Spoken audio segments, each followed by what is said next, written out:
Yeah. We're on Dr. James TV Network. This is the Dr. James McConnell Show with co-hosts Brittnaiye and Carol Harper Powe. All right, hi. How are you guys doing on this fine Sunday? Hey, I'm great. Dr. James, how are you? Man, this is a holiday weekend, right? Yes, it is. So many topics to discuss, to share with our viewers, right? Exactly. Well, this segment is going to be world news. So we're going to attack world news. Okay. So I would like to actually talk about George Floyd. I know that has been a big topic here because of what happened to him, and what I'd like to actually touch on is what he went through. You know, not sure exactly why the cops kind of were called. Maybe you guys know why, but he went through a cop kneeling on his neck for 8 or 9 seconds. I heard, right? Mm-hmm. Absolutely. Oh, wasn't longer than that. 17 minutes. 17. Oh, I'm way out. I'm way out, guy. 17 minutes. Yeah. You put a knee on a man's neck, and so I'm just stunned that someone, a human being, would do this to another human being. I mean, I'm shocked. I mean, I don't understand why sometimes certain police officers, because we need cops, we need police, otherwise we'd all be in big trouble. And Dr. James, it was 8 minutes and 15 seconds. 8 minutes and 15 seconds. Okay, we got the, So the whole exact experience, number. the whole time frame was Right. 17 minutes.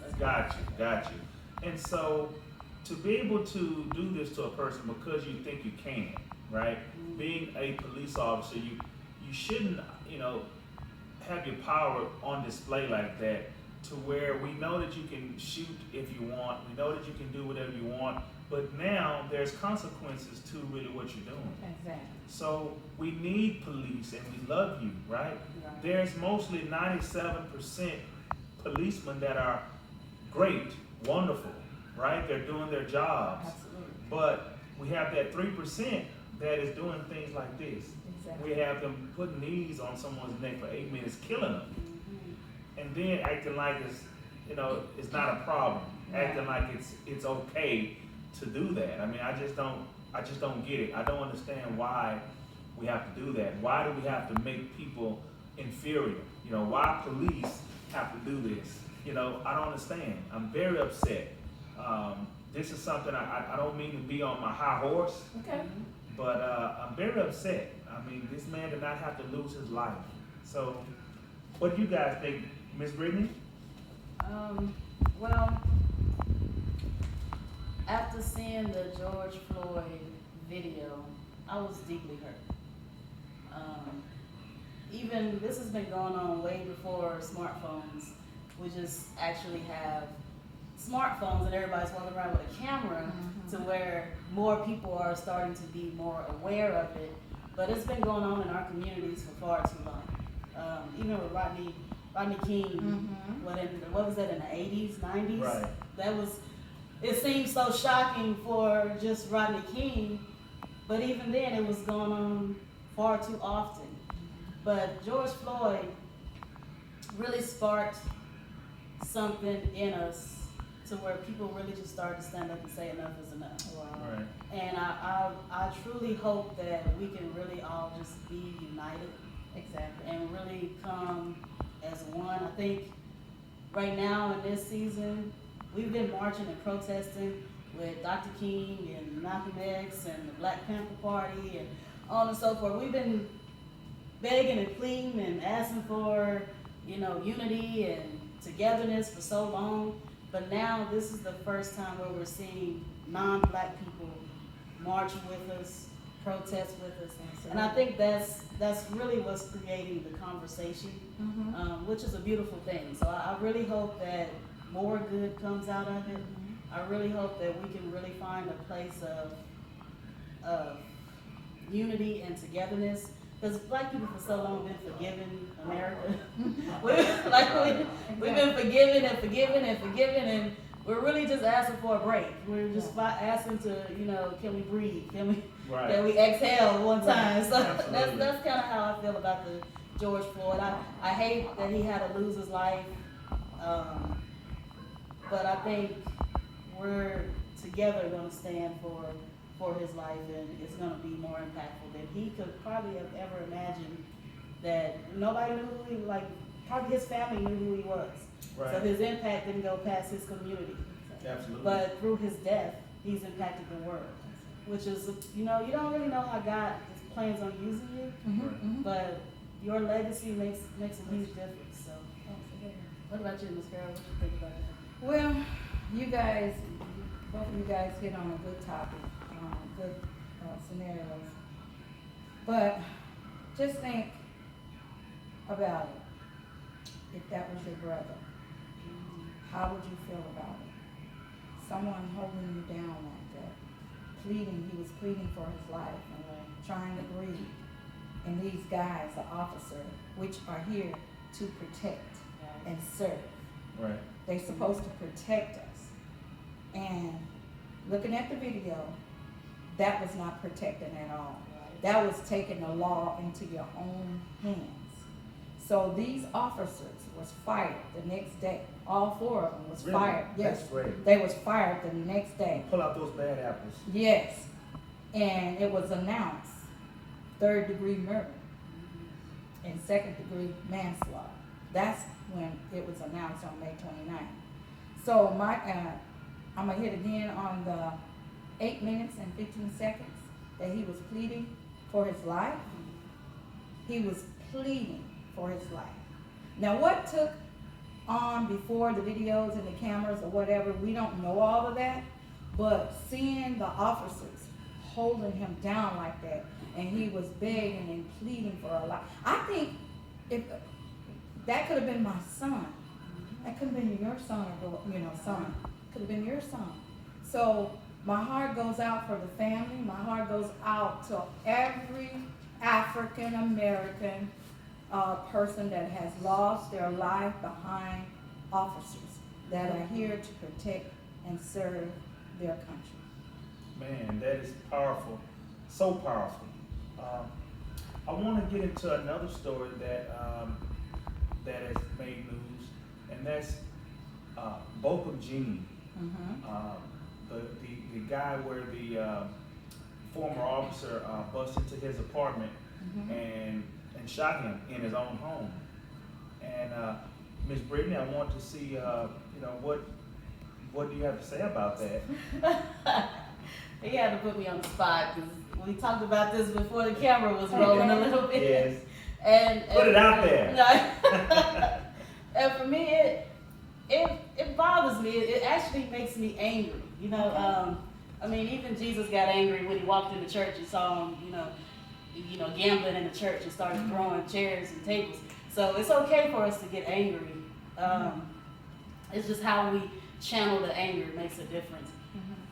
But for me, that whole walking in somebody else's house and you claim you don't know where you are and then you shoot the person that's in your house and kill them, it's a lot missing in that. It raises a lot of questions for me. Exactly. Especially as a trained officer. You're supposed to know the difference between 123 Main Street and 123 Main Avenue. If you get a report to go to 123 Main Avenue, you're supposed to know where you're going. You're supposed to be observant enough because you're trained properly. So for her to walk in and see different furniture, that didn't click. Your pictures on the wall, that's not your family, that didn't click. Like, at some point, And he was eating ice cream. right? So it's like, In his own home. What he didn't barely had was pajamas on or something. It's like, something about that is off for me. Right. Something about that raises more questions, and it makes me angry that, like, don't play on my intelligence. Right. Don't insult my intelligence. Don't try to play me for a fool. Like, what is going on? Right. That's how I feel about that. So it deepens me. It saddens me. It brings out, something. And I understand why people protest, why people are angry at this point, because it's like, okay, y'all are doing nothing for us. Right. And you're supposed to be there as a catalyst to aid and help. But now I look at you with distrust. And the whole system is designed that way. So for her to get the whatever she got in court, I don't know exactly how many years, she got in court, but then the judge hands her a Bible. What other criminals get handed Bibles? What other what other criminals are getting hugged by the brother gets off the witness stand and gives her a hug, and I'm like, okay, now are they just playing on our consciousness? Are they playing on our ability to be good and kind, and are playing on our religion? And so it's like, okay, wait a minute. You know, that's how I think. I don't call it, I kind of read between the lines. I can't just call it for what it is. I call it how I see it. And to me, that whole Bach and Jean, that was just a bunch of crap. It's like, okay, wait a minute. Right. So, what you think, Miss Girl? I know it's a touchy subject, Lord. Well, Because somebody lost their life, so. 2 years ago, this happened. Mm. An off-duty police officer, supposedly off-duty, on the phone talking to another officer, which was married, about sexual things, and she wasn't focusing, okay? She said she wasn't focusing, okay? So walked into his apartment and shot him while he was eating ice cream. Bad news. Bad news. In his own apartment, eating ice cream. Now, what would you think, Brittnaiye and Dr. James, somebody walking up in your house, you eating ice cream? Of course, you're going to say, hey, what you doing? Why are you in my house? And he walking up and saying, why are you in my house? She's not thinking and saying, first of all, why are you going to shoot the man? Right. Why are you going to shoot him in his own home? Why is that your go-to? Why is your go-to? You first of all, you need to get a clear mind, and these officers are trained. They're trained to kill, but they also trained to wound. And that's why I've been telling everybody everything that's going on in this world. Why are they not wounding people? Not to shoot to kill, but they are designed to shoot to kill. But it goes back to protect and serve. Right. They're trained to think first. Think, but they're So not. it's like, I'm a healthcare worker. Right. If you're having a heart attack, my go-to is not to run around screaming, help, help, help. Right. Because I'm trained To do that. Right. to do what I need to do. Absolutely. Well, So I have to think through it. Well, see, they only gave her 10 years. And so what 10 years really mean is about 4 or 5. Yes. I So mean, she's coming up for probation. when was the last time somebody murdered someone and it wasn't self-defense and they've gotten 5 years in prison? Mhm. So she got 10 years, but it means 4 with good behavior. Mhm. I mean, that is crazy, right? Exactly. Oh, man. So, all right, so guys, what we're going to do is we're going to transition and we're going to get into our segment called Wisdom Talk. Yeah. And we're going to first talk about the Wisdom Talk. We're going to get into mental health. And we're going to talk about that after this break.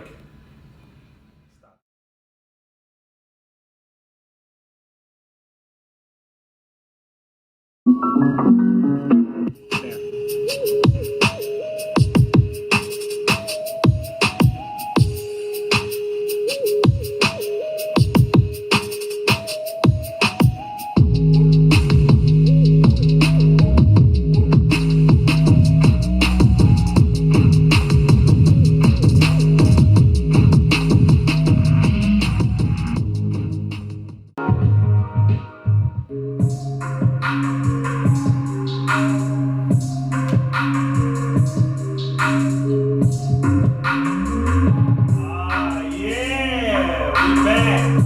Dr. James TV Network, the Dr. James McConnell Show. Co-host Brittnaiye Wise and Carol Harper Powe.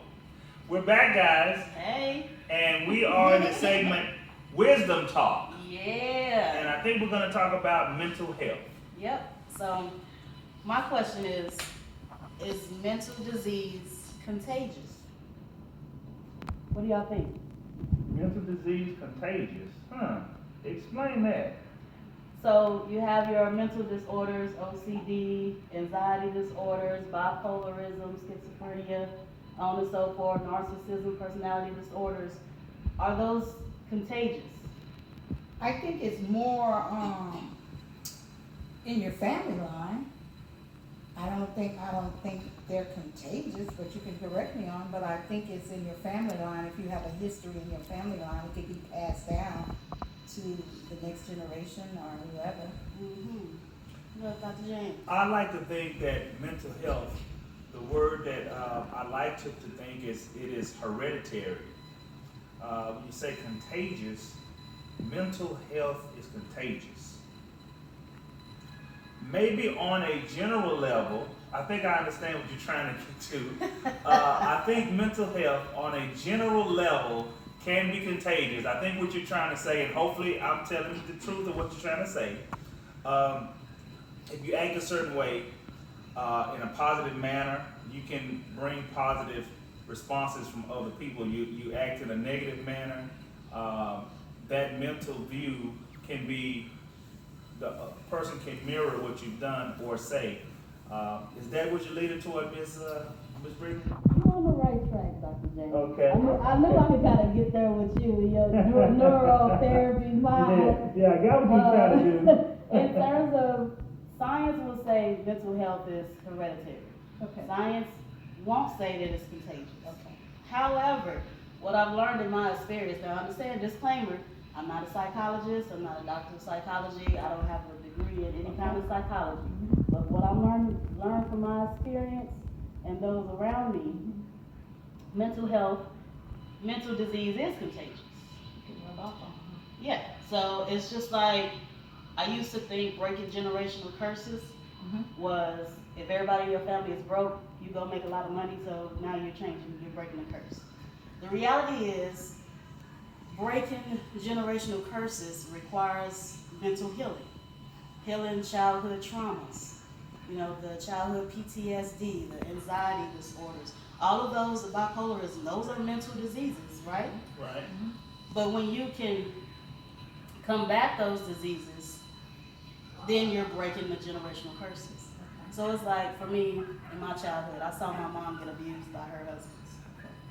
And I have a lot of childhood abuse and abandonment in my childhood.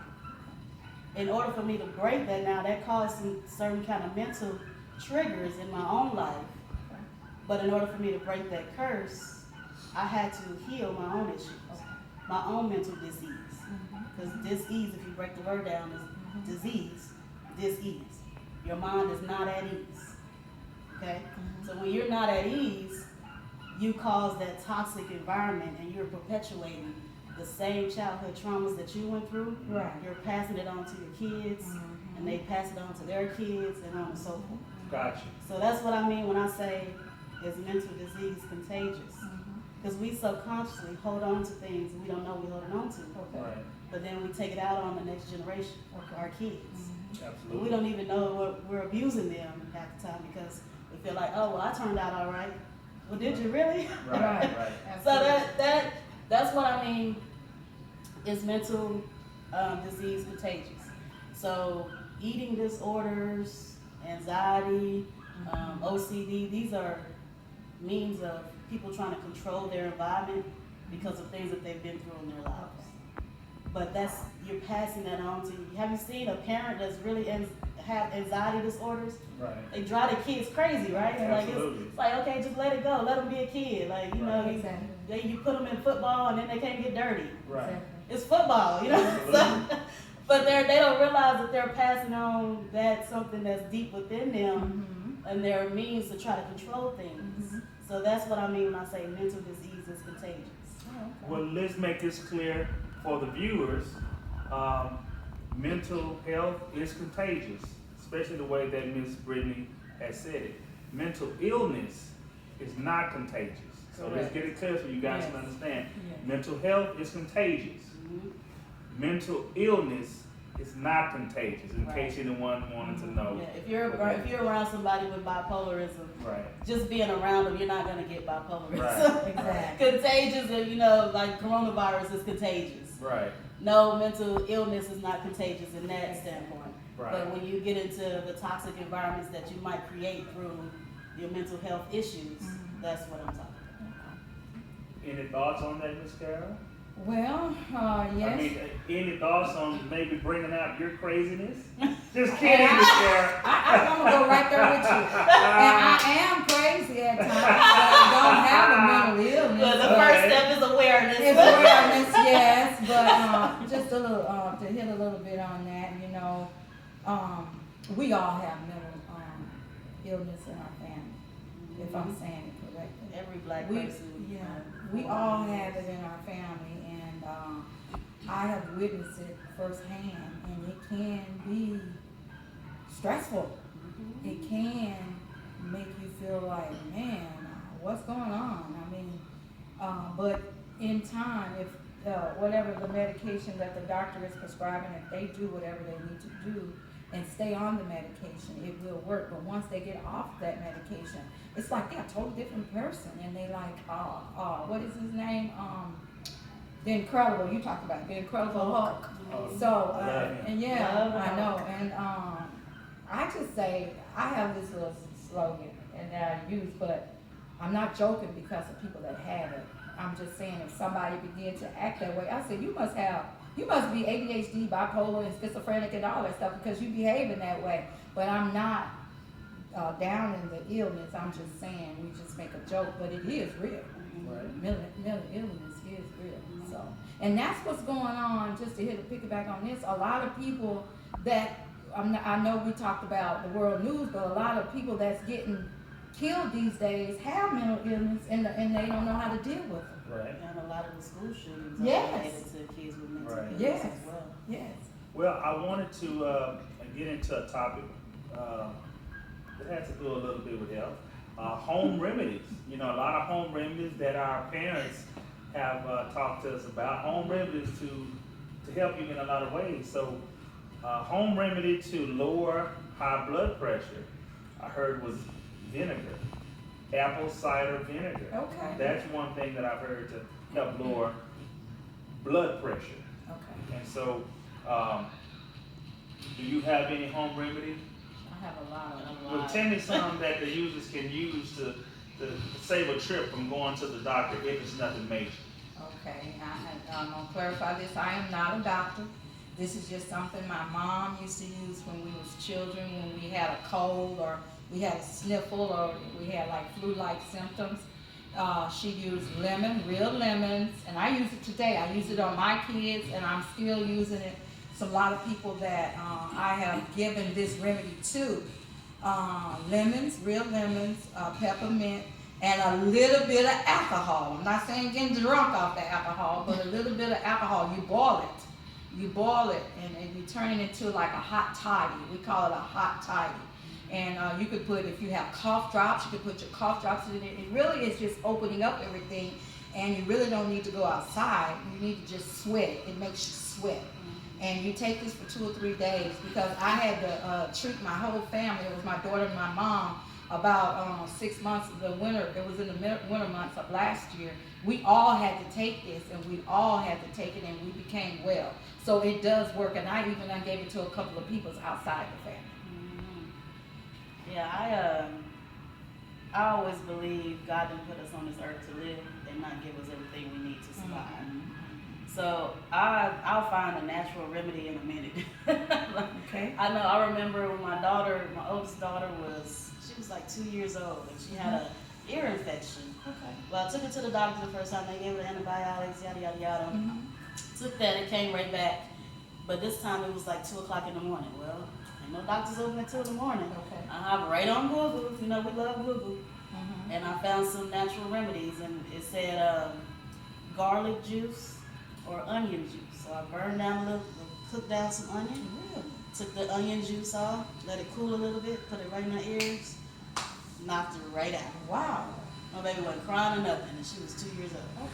Yeah, I love it. Yeah, I truly believe in a lot of the natural remedies because they work. Right. Now the only issue now, we don't have the same backyards our grandparents did, or our great grandparents, where they can go to the garden and grab the mint fresh off the leaf or off the bush.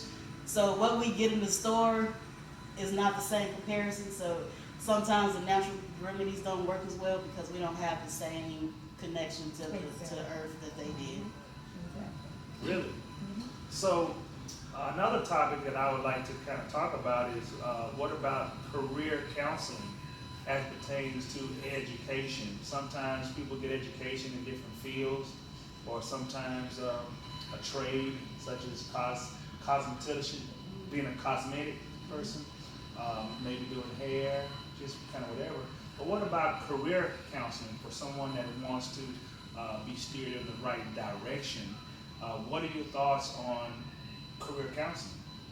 In terms of picking a career Yes. and going to school, Right, or not even going to school, maybe just going to get training, going to get counseled by someone that does that. it has its pros and cons. It depends on who it is you're talking to. Okay. You do want somebody credible and knowledgeable, understanding how to research. All right. Because I know it's about at least 7 degrees, bachelor's degrees that you can get with, and they have no jobs attached to them. Right. So you have to be leery of, spending all that money and time going to school, and then these kids are getting out of school with these degrees that they can't get jobs in, which is a horrible place to be in. So career counselors have their pros and cons, especially if they steer you in the direction that they feel like you should go in versus what you think you want to do. Right. So if they come in with too many biases, then that can kind of overshadow picking a decent career. It's kind of like, I went to school for physical therapy. A physical therapist assistant is a 2-year degree, Right, but you can also get a massage therapy degree, which seems like the same thing. right, Right. But there's no jobs in massage therapy because we learned it in physical therapy. Right. Right. But there are right. plenty of jobs in physical therapy. right, right. So you really like thinking about it that way and doing your own research and determine why you want to go to school. That the career counselor can then help aid you in the direction, but you don't want them to be biased Right. in the direction. How about you, Ms. Garrett? Okay, career education counseling.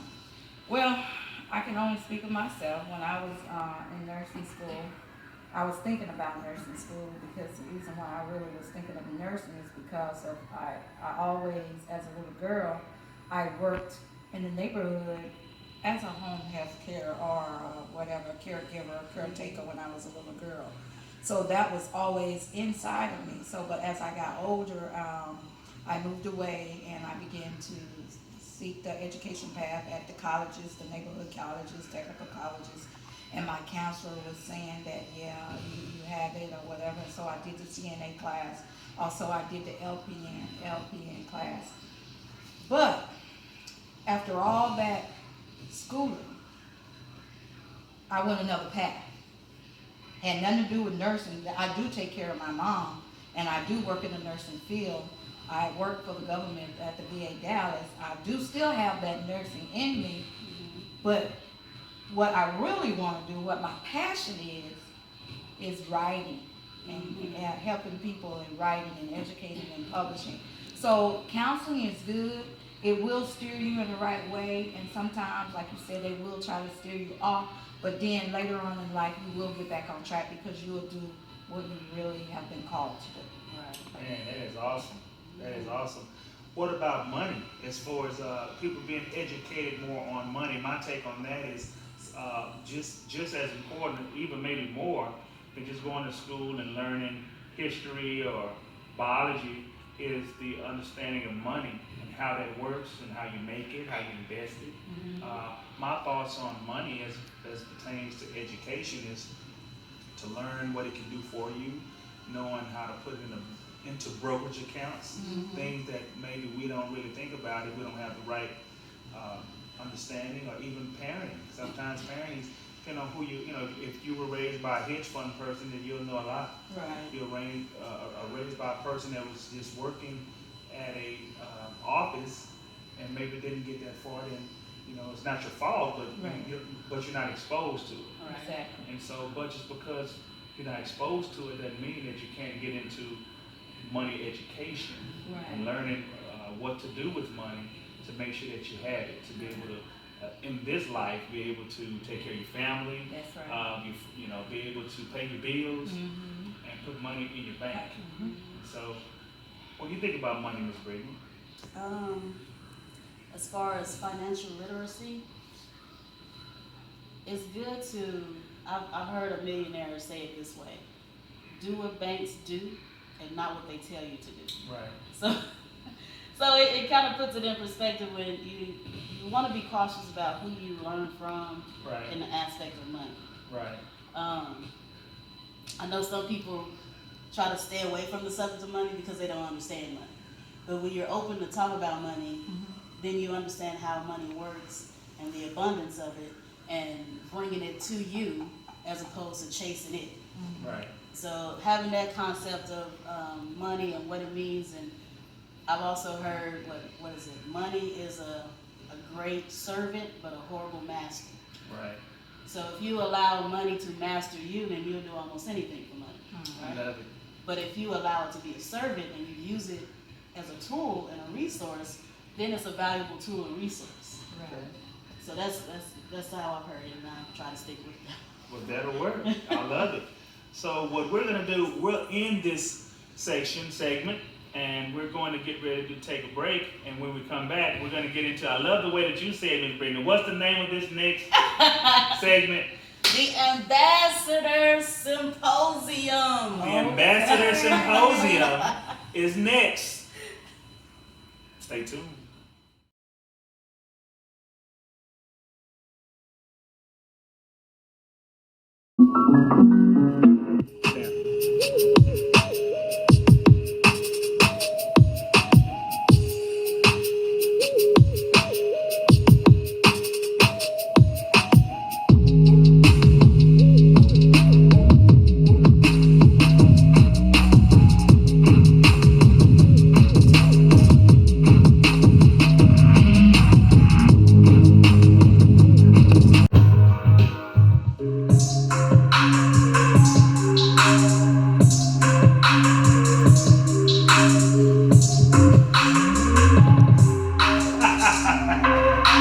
Oh, yeah, we're back. Dr.James TV Network. This is the Dr.James McConnell TV Network. Hi. We're back. Yes, we're back. This is the Ambassador Symposium segment. And we are talking about first impressions. And I want to know, and I would like the viewers to let me know, can you make a second impression to make a first impression? Is there a second chance? My opinion is that you can no longer make a first impression. That first impression is it. Can you improve it? Can you improve that first impression with your second impression? Of course you can. Can you change the first impression? Of course you can, for the most part. But it's very hard to change that first impression, in my opinion. What do you think, Ms. Carol? Well, first impression. First of all, when you approach someone, your body language tell a whole lot. So you got to be careful how, when you're engaging in other people, is what your face look like. Are you angry? Are your voice is loud? Are you stern? Are you attacking the person? So what you want to do is be open. Be open to other people's actions and portray, stand tall, smile, present yourself. And I always say you want to present yourself like you're on a job interview. Okay. You understand? So what you think about that, Ms. Brittnaiye? Well, honestly, I hope you can make a second first impression. Because I know for me, people misread me all the time. Right. For whatever reason, I don't know if it's my stern look or, I kind of stay in my lane and mind my own business. And people kind of have this, oh, she look intimidated or she look mean. And it's, you completely misreading me. Exactly. But when you say hi to me, it's like, oh, she real nice and fun. So I would hope you can make a second first impression. In that respect. But I think overall you make a lasting impression. Okay. So you can make the first impression Right. one time because it's the first impression. Okay. But then after that you make a lasting impression. Okay. So I think that's the difference, and a lot of times people would, like I said, I've been, well, you look mean. Yeah. Oh, what am I doing to look mean? Say Well, that again. So, You kind of got to get people out of that mindset. So that's where the lasting impression comes in. Okay, viewers, we want to talk about what these different segments are so you can understand. The Ambassador Symposium is about business talk, about small business, everything about business as it relates to business. The Wisdom Talk is more about what it sounds like. Wisdom Talk, educational, self-improvement, stuff like that. The World News is, again, just what it sounds like. It's about world news, different topics and news around the world to keep us updated. So just to let you guys know exactly what that was. So back to the Ambassador Symposium segment. I just wanted to let you guys know exactly what that was. But back to this. What about networking? So as far as how to network in places like a grocery store. So personally, I'll go to the grocery store, I'll walk aisle to aisle, I'll pass out cards with people walking down the aisle. If a person stops to listen to what I'm saying, then I get into my little spiel that may take a minute. And if they're not really listening, or if they're moving while I'm passing my card, I say, hey, give me a call if you need my services. Exactly. And so that's what I do as far as a grocery store is concerned. As it pertains to, let's say, going to a event like a trade show, what I tend to do is I'll go to each person's table and I'll say, how are you doing? And I'll see what they do, and I take all their booklets and cards that's on the table, and I will engage them in what they do, and then we talk about what we can do to help each other. Exactly. That's what I do. So how about you, Ms. Brittnaiye? What do you do as far as those two venues or more? As far as networking in the grocery store, I'm not as flamboyant and extroverted as Dr. James. Right. So I probably wouldn't just go up to random people and start talking. And if I do, I try to limit that because I can talk a lot. Right. So when I really get passionate about something, I can really go. And before you know it, I'm in the grocery store for 2 or 3 hours when I really just walked in to get some chips. Right. So I try to limit networking in the grocery store. Now, if I have a strong purpose of what I'm doing, and I say, hey, I want to try to meet 2 or 3 people, then I'll usually do it at the checkout. Right. So I'm stepping in the checkout line, and I'll strike up a conversation, and it's very natural, hey, I like this shirt, I try to do it that way, as opposed to just bombarding somebody with a business card or, what have you. I try to make it more natural coming off. In a trade setting or expo or vendor setting, if I'm the vendor, then I'm in front of my table engaging everybody that walk by. Right. Hey, how you doing? Check out my whatever, If I'm just a patron and I'm going, like you say, I'm gonna go to every table, I'm gonna get to know them. That's my whole purpose, is to meet everybody. Typically when I go in a room and the plan is to network and meet people, I wanna meet everybody in the room. We ain't leaving until I meet everybody in the room. From the top to the bottom. I want to meet the janitor because they got the keys to the whole building. And they can tell you something that the CEO can't tell you because they there late nights. So yes, ma'am. That's kind of how I am as far as networking goes. What about you, Ms. Carol? Well. Networking to me is like communication and putting your business out there. And I used the scenario of when I was at Walmart the other day. I was in the checkout line. You check yourself out, and I had my wreaths, because I make wreaths now, one of my little trick of the trade. And the lady that tells us where to go or whatever, she said, what are you going to do with these? I said, well, I'm about to make wreaths. I said, my sister got me involved in all this. And then she said, what can you do? So I pulled out my phone. I showed her the pictures she said, oh my God.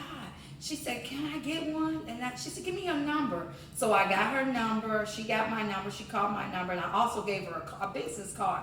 And then one of her coworkers came, and she said, girl, check this out. So that's networking. She found it. She liked it, and she turned somebody else on. She said, girl, I got to get it around October because of the Thanksgiving and Halloween and all that stuff. So networking is not only passing out cards. It is passing out cards. It's however way to get your business before people. But that was one of the real live things that happened to me the other day. Really? Awesome. I love it, man. That is great. That is dynamite. So we want to get into resources for customers. Okay. You know, as pertains to, when I say resources for customers, resources for other business owners such as us. Okay. So I'd like to ask you guys a question.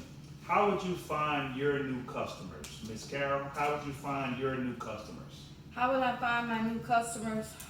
Well, sometimes your customers find you if you're in the right place at the right time and you got all your stuff, not only social media, but sometimes your customer will find you. But how do we as a business owner find other customers? Well, you got to be presentable. You have to present your materials. It has to be in order. It has to, actually, it's what the customer wants. If they don't, if it's something that you're selling or if it's not what they want, they're not gonna buy it. But you have to do your research on what a lot of people like or what are people buying now, and ask your customer, what do you like and how do you like it? So that's my take on it. Awesome, awesome. How about you, Ms. Brittnaiye? How do I find new customers? Well, the best business is repeat business, Okay. and the best marketing is word of mouth. Exactly. So I do the advertising and, the traditional billboards and newspapers and magazines, and all of that is nice. It's costly, but it helps with branding. But ultimately, the way I've found all of my customers is through word of mouth. Exactly. Through being in the community, being out, going to a health fair or whatever it is, expo or whatever, and just talking to people. Right. And then you meet somebody that knows somebody that know you, and then they just, go check Brittnaiye out. Brittnaiye's doing this, and that's, you want people talking about you. Right. Like, I think it was Brad Pitt.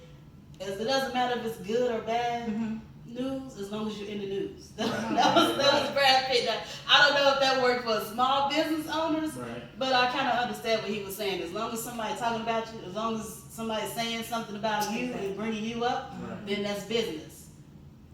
I love it. I love it. So, how do I find my new customers? Mine is more on a broad spectrum. As far as social media is one, cold calling is another. I'll go to supermarkets, malls, word of mouth, referrals, a lot of different avenues to find customers because the planet has over 7 billion people on it. Okay. So we have a wealth of customers to look through, Right. right? And another aspect of resources for the other business owners is what resources would you use to deal with customers you have met but haven't done business with? Now, I'm going to elaborate on that first. Everyone has customers that they've met that hadn't done business with them. So you need to have a resource to be able to come at these customers in another way or see if they're ready to finally do business with you. So if you call them and how are you doing and are you ready to take action, if the answer is yes, then great. If the answer is not yet, no, then there's other resources. There's ways to send them videos. Some can be animated about your opportunity. Some people will look at that and that'll turn them on, right? You can send them a phone number. Sometimes you can send them a phone number and it'll send an automatic text for them to take action. That action will lead to them going to a website to look at a video or two to be able to, again, spark their interest. You'll be amazed at how much that works with past customers because sometimes they're not ready at that time, but they may be ready 2 months from now, 5 months from now, a year from now, a year and a half from now. You never know. A lot of business owners, when they don't get business from a customer or from that person, they tend to erase their number, never call them again. That's amateur. You really do have to call. A professional will never throw away a number unless that person, obviously has been using profanity with you or really doesn't like you or something, right? But other than that, you should always keep a number. Always call this customer later, whether it's a week later, a month later, 5 months, a year later. You should always call this customer back because you never know what the circumstances hold for them to use you later. Exactly. So, Ms. Brittnaiye, what resource do you use to deal with a customer that you met but haven't done business with you yet? It depends. I approach things a little differently. I try to be relational, and I try to meet the person where they are. Right. So whatever your need is, whatever, if you say you need dent repair, I'm gonna patch you to a person that I know that does dent repair, Mm-hmm. and through that relationship, you'll remember me. Right. Exactly. So it's like, I'll meet you where you are, Mm-hmm. and then from there, I'll just stay in contact with you. And eventually, either I'll throw in snippets of what I do Mm-hmm. and bring in those resources, whether it be a video, a TV show, Mm-hmm. an article, social media, however I can bring that person to accomplishing their goals, then they always look at me as an expert. Right. They always look at me as somebody who was genuine and authentic in helping them be successful. Right. So when I show that I want you to be successful, then you in turn want to know what it is that I do. Exactly. How about you, Ms. Kara? All right. What resources will you use to deal with customers that you have met but haven't done business with? Well, I can say this on a personal tip. My resources that I have, let's go with the books. The books that I have, I give away. I have gave away tons and tons and tons of books. Mm-hmm. You know, and I let them know, you know, I'm giving this away to you. But in turn, I'm going to give you business cards, and I want you to pass these out to your family, and friends.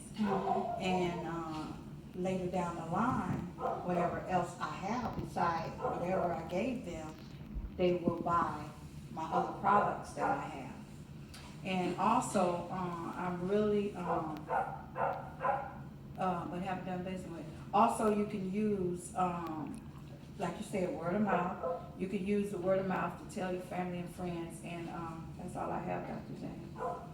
Is that true now?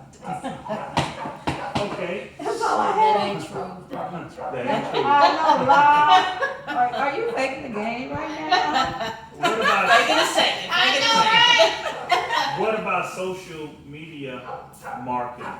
Let's dig into that. What do you do as far as social media marketing? Okay, thank you, Dr. James. Now that's up my alley. Of course, right, Dr. Right, James, with all of them absolutely. Texas and UBC. Absolutely. So, social media, the way I do my social media to get people involved in it, I use Facebook, Twitter, Instagram, and I have my own business that I